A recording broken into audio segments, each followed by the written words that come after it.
Tumuloy sa pagpasok sa EZA na may nanghihinalang paraan ng pagtitig sa akin. Mababa ko siyang tinignan. Kaagad na binura ang anumang emosyon sa mukha ko. Kakapalit ko lang ng mga tela sa washing machine at isasampay ko na tong mga bagong labada. Baliwalang saad ko. Bago pa siya makatugon ay nakaalis na ako sa silid. Hindi ako napakali sa loob-loob ko sa tuwing sinusunod ang mga utos nila Paning dala ng nerbiyos. Anumang oras ay mamamalaya na ni baby na nawawala ang cellphone niya. Subalit hindi ko pa iyon nagagamit o nalalabas man lang mula sa bulsa ko. Wala akong bakanteng oras. Kahit saan lugar ako magpunta ay maraming katulong ang nagsisikalat. Makita lang nila ako ay kaagad nila akong inuutusan.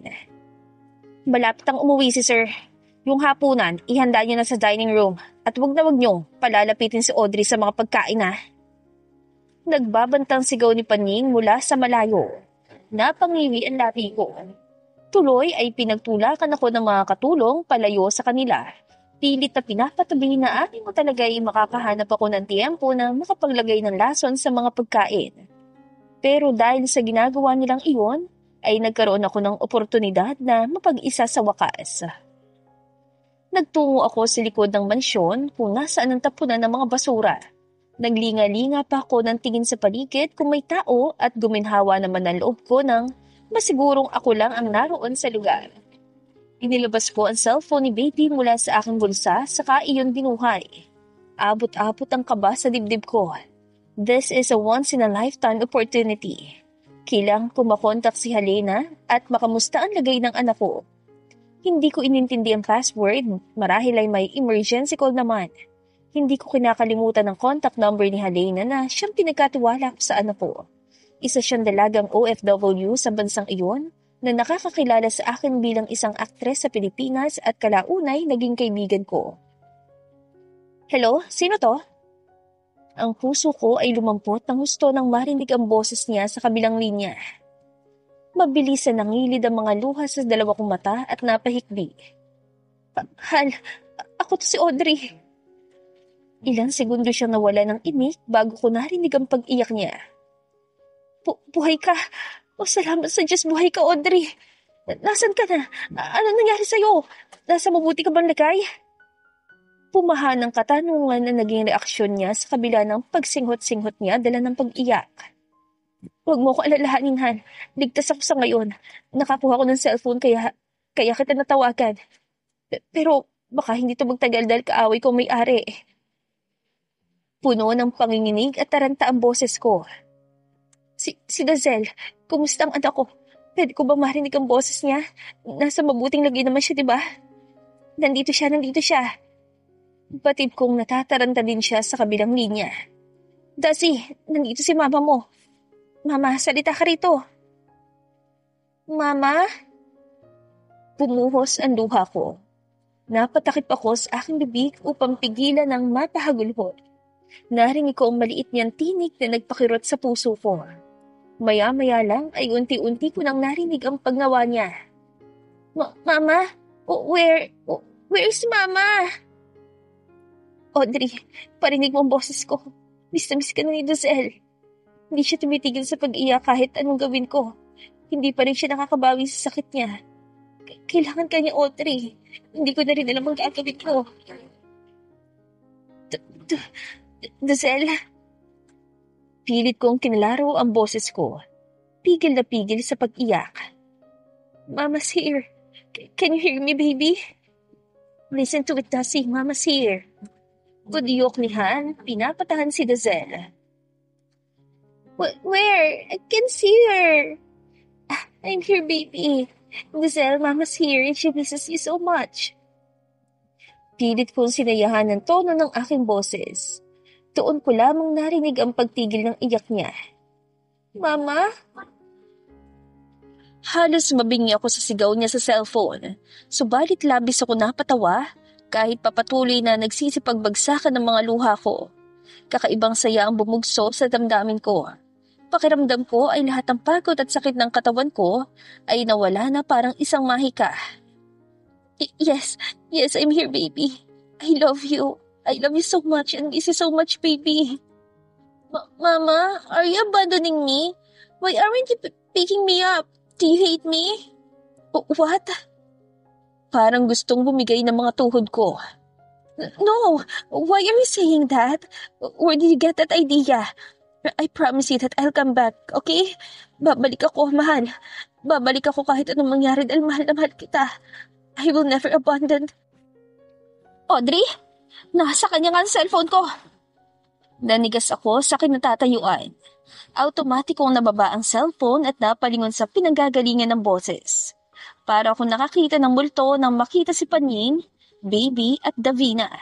At higit sa lahat, sa kanilang likuran ay ang napakadilim na anino ni Zack.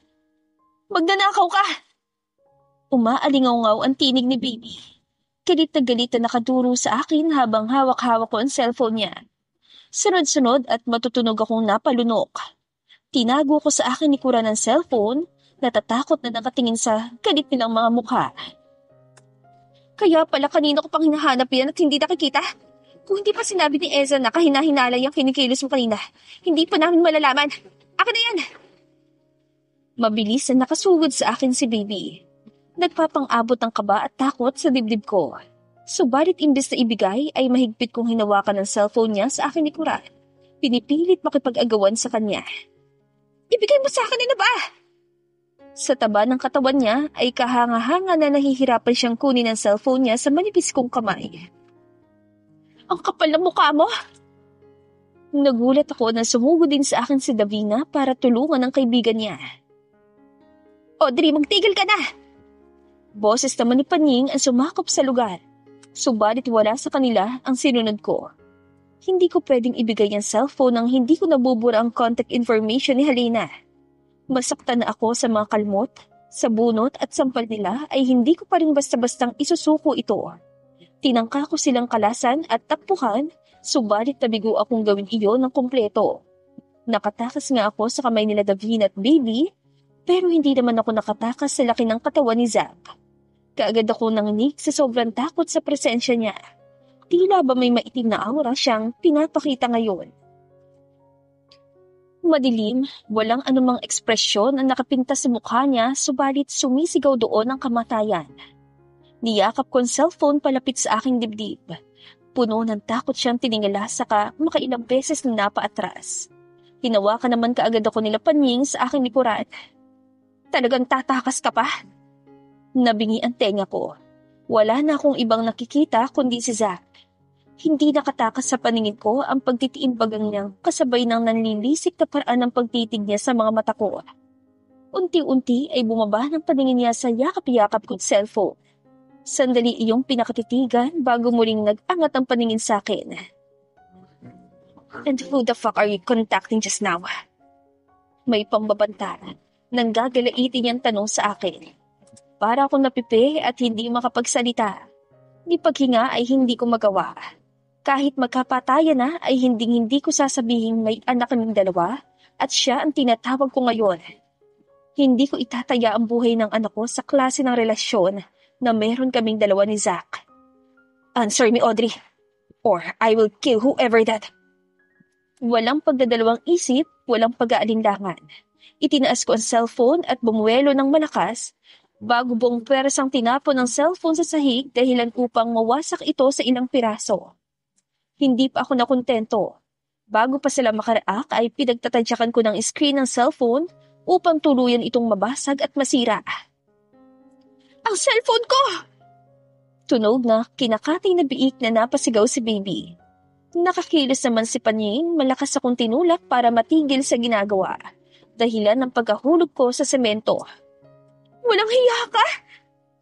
Halos maputol ang ugat ni Baby sa leeg. Kakabili ko lang dito. Lahat ng importanteng bagay nandito sa cellphone ko. Hindi ako nakonsensya sa ginawa. Sa halip pa nga'y nakahinga ako ng maluwag sa isiping hindi na malalaman ni Zack kung sino ang kinonta ko. Sa ganoong paraan ay mapapanatili ko ang aking sikreto. Nang muli akong mag-angat ng paningin sa kanya ay laking gulat ko sa halos hindi maipintan niyang itsura. Mas masahol pa iyon sa mukhang isang galit na demonyo. Pakiramdam ko ay kaya niyang makapatay ngayon mismo. At ako na yon. Napakatalim at napakasama ang pagkakatitig niya sa cellphone na sinira na, nakakalat sa semento at siyang pinagluluksaan ni baby.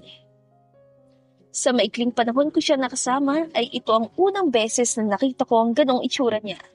Madalas ay para siyang walang pakialam sa mga bagay-bagay at hindi natitinag sa kung anumang nasa paligid niya. Pero para makita ko ang ganitong ekspresyon sa mukha niya, ay saka ko lamang napagtatanto sa sarili na isang malaking kasalanan ang nagawa ko. At ang kaakibat nun ay matinding parusa, malayo sa naranasan ko sa kanya kagabi. Ramil. Halos ibulong niya lang iyon sa hangin habang nagkikiskisa ng kanyang ngipin. Nanlaki ang mga mata ko nang sumulpot biglang isang matipuno at pamilyar na lalaki mula sa kawalan. Siya iyon doktor na nag-check up sa akin noon. Nakakataka na nagawa niyang marinig ang mababa at malalim na boses na iyon ni Zach. Yes, boss. Pick up the phone. Don't stop until you fix it. May pangdidiin sa tono ng pananalita niya. Naantigan tenga ko sa naririnig. Kaagad kong binangon ang sarili mula sa semento upang sana'y damputin ang cellphone. Subalit nabigo akong gawin iyon nang maunahan ako ng lalaking doktor. Tinignan niya pa ako sa malamig na paraan bago umasik at tumalikod sa akin. Make sure get the person she's contacting. Noted, boss. Ang kaninang ginhawa sa pakiramdam ko ay agad na nilukob ng matinding pangamba. Talaga bang sa sobrang makapangyarihan ni Zach ay magagawa niyang mabuhay ang pinatay kong cellphone? Pero sinira ko na yon. May tsansa pa bang? Maayos yon at malaman niya ang tao sa likod ng tinawagan ko? Paano to? Ano na lang mangyayari sa anak ko sa oras na makuha siya ni Zach? Hindi pwede. Hindi ko pinag-isipan ang susunod kong ginawa. Tumakbo ako para habulin na naglalakad papalayo na lalaking doktor upang agawin ang cellphone. Subalit nabigo na naman akong gawin nang hatakin ako pabalik ni Zach mula sa likuran. Napakatigas ng isang braso niya na nakayakap sa aking bewang. Hindi! Bitawan mo ako! Nagpumiklas ako. Ang buo kong tuon ay nasa cellphone. Hindi nila pwedeng malaman ang pagkakakinlanlan ni Giselle. Ipalit niyo sa akin ang cellphone! What Zach had witnessed was still lingering in his chaotic mind. Malinaw na malinaw sa pandinig at paningin niya. Audrey was whispering her love to a person behind the phone. She promised she would come back to that person, and she misses him so much that she's going crazy right now. Sino ang taong kinokontak niya? Si Landers Maxwell? Ang taong dahilan ng pag-abandona niya sa kanya ng kanyang asawa? At ang taong nag-abandon na rin kay Audrey sa black market para ibenta? Hindi niya maintindihan. Pakiramdam niya ay anumang oras ay sasabog ang isip at puso niya. He doesn't understand the logic behind everything that Audrey is doing. Mahal pa rin niya ang lalaking yun sa kabila ng ginawa nito. Pero paano? Paano nagawa ng lalaking yung mabihag ang puso ng asawa niya at mapaamo ito na parang isang matapat na aso? He watches as Audrey resists his arm. His heart felt very uncomfortable. Galit na galit siya. Unti-unti siyang nilulukob ng kakaibang klase ng selos na noon pa man niya nararamdaman sa tuwing magkasama sina Audrey at Landers. Ngunit mas naging triple ang nararamdaman niya ngayon. He felt as if a bulgar was intruding on his territory endlessly. An urge to kill is already skimming in his mind. Kailangan na lamang ng isang bagay ang magpapatrigger noon. Zach, nasasaktan ako, tama na!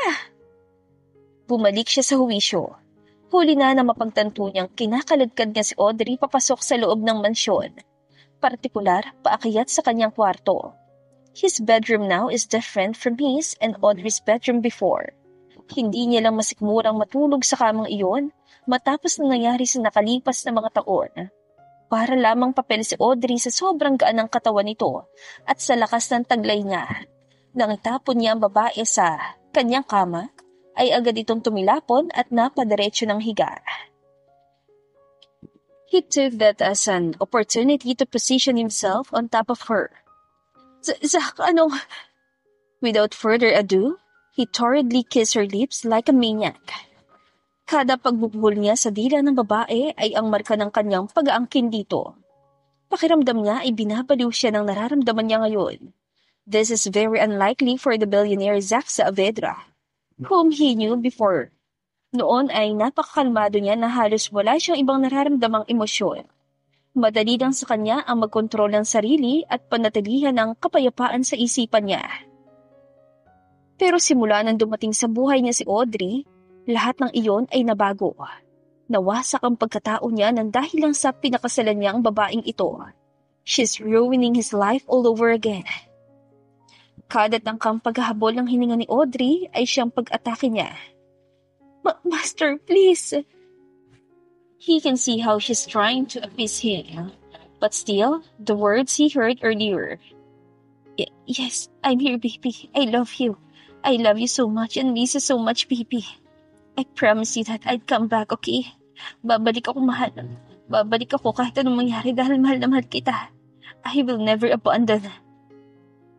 Ilang beses iyong umeeko sa isipan niya. Nakakagalit, nakakabaliw, nangangati ang kanyang kamay na gustong pumatay. I will kill every person you have contact with outside this fucking mansion, Audrey. He threatened her after the aggressive kiss. Nakita niya ang pagbalati ng takot sa mukha nito. That wasn't just a threat. This wasn't the first or second time he had killed someone with his bare hands. He meant every word that came out of his mouth. Nasaktan si Audrey ng buong lakas niyang sinira ang suot nitong damit. Walang habas niyang pinaghiwalay ang mga binti nito at binuka ng sobrang laki. Sa kanya hinubad ang kanyang sinturon at itali iyon sa dalawang pulsuhan ni Audrey nang hindi ito malayang makakilos. May mga luha ang namumuo sa mga mata nito, may pagmamakaawa siyang tinitignan. Ngunit ang nararamdaman niya ay hindi nadadaan sa ganoong paraan. Audrey's body is full of his mark from last night's punishment. He doesn't care how it appears like it came from abuse. Inilabas niya ang nag-uumigting niyang pagkalalaki. Please, at least, gumamit ka ng kondom. Audrey pleaded once more. What? Are you afraid I'm going to get you pregnant? Pasik niyang tanong. Yes, I don't want your child. She cries pitifully with a broken tone. May kung anong tumusok sa puso niya dahil sa sinabi nito. She doesn't want to have a child with him because of Landers. Lumabas ang ugat sa kamay niya habang madiing sinusuklay ang kanyang buhok. How infuriating. With that, he started torturing her in bed. Maagang maaga pa lang ay pinatawag na ni Zach ang kanyang mga trabahante sa loob ng mansyon. Sa kung anong dahilan ay nabaling ang kanyang galit sa mga tauhan niya sa loob. Starting from now, whoever lets Audrey have contact with the outside world will be punished and kicked out of the mansion. Whether the reason is lending her a phone or even if she stole it will be that person's fault. I don't tolerate any act of helping her have an easy life inside my territory. Nor do I let her have her way out of this place.